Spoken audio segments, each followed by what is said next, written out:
price for homes for sale right now is $697,000, and these have been offered for sale an average of 54 days.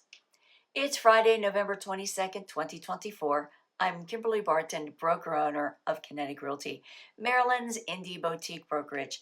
This is the weekly Annapolis Real Estate Report. Annapolis Inventory for sale dropped this past week to 154 properties.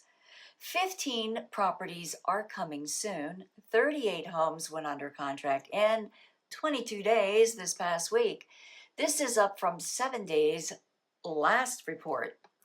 33 homes sold for 100% list to sold ratio. Rentals fell to 47 available at $3,000 median per month. That's a wrap for this week's Annapolis Real Estate Report for Friday, November 22nd, 2024. Thanks so much for tuning in. Enjoy your weekend. I'll see you next week. Stay safe. Take care.